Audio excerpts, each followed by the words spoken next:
Hey guys, what's up? It's AB Trades, and I know I've been gone for a bit, but I've been working on a lot of personal business stuff, and now I'm going to get back on it. I have videos planned for every day this week, and the weekend, and the next week, so that will be fun posting. I'm probably going to be posting at 3 every day because that's when market closes around my time, but we'll see what happens. So this is the first video that I wanted to do to get back into it. It's covering a specific video over the 10% strategy that I use. Because I have gotten a lot of questions on it. The 10% strategy, again, I'm going to link the video below where I show a link to the video where I discuss my top 3 patterns that I use to trade the stock market. And in this video, I mentioned the 10% strategy. The strategy is something that has been very useful in the current trading environment. And I have a lot of questions that I've got on Discord from it. I just recently, like today, this morning, got on a call with someone from Discord, like a Discord member, and we talked for about an hour or so about trading. And a lot of the trading was talked about this specific strategy, and a bunch of other stuff. So I wanted to make a video just over it. So first I wanted to look at SPY, okay? So SPY, there's a lot happening with SPY. I'm going to go out to the 15-minute just so that we can show some more stuff. So if you look here, we were trading in between a range of 282 and 284. Then we dropped way below. Buyers stepped up, volume picked up, and then pre-market we saw this huge rush, and then now we're just shooting back up. So that's something to watch for. Is the buyers are still here, so just be aware of that.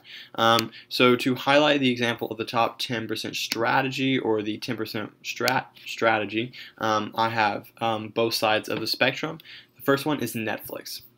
Okay, so the 10% strategy means that the first day that something happens and it closes within the bottom or the top range. So the range for this day is in between 343 and 336, and it closed right here near the bottom of the range. What are we looking for when this happens? Well, we're looking for it to close in the bottom part of the range. So if it closes in the in the bottom part, then we're looking for aftermarket hours to stay near the close or drop some, and then the next morning pre-market we're looking for some more red movement. We're looking for it to drop some, and that's exactly what Netflix did. So we closed in the bottom part of the range, and then we in the pre-market on Wednesday we dipped down.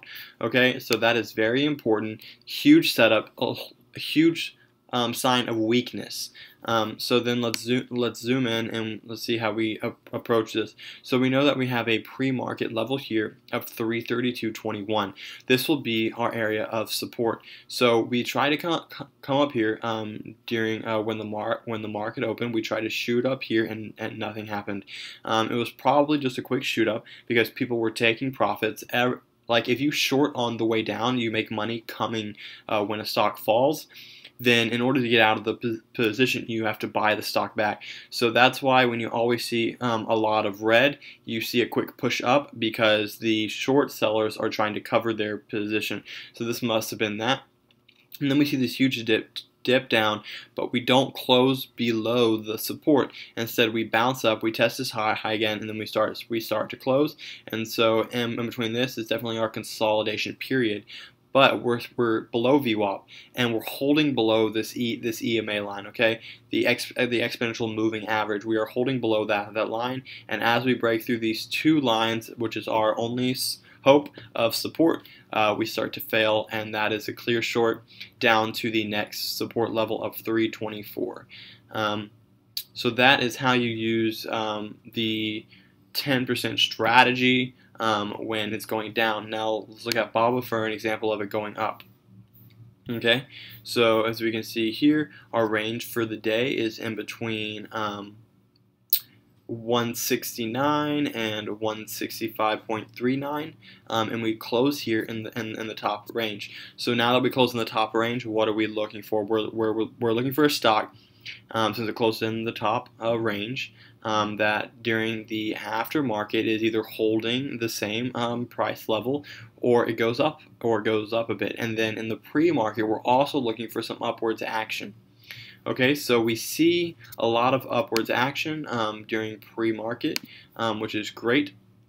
That means we're holding that this strategy, this plan will most likely work in your favor. Not all the time, because I'm not a financial advice person. Link down there. I do have a disclaimer, and I'm not saying it will always work. It's just it just helps you to pick a general direction of the stock.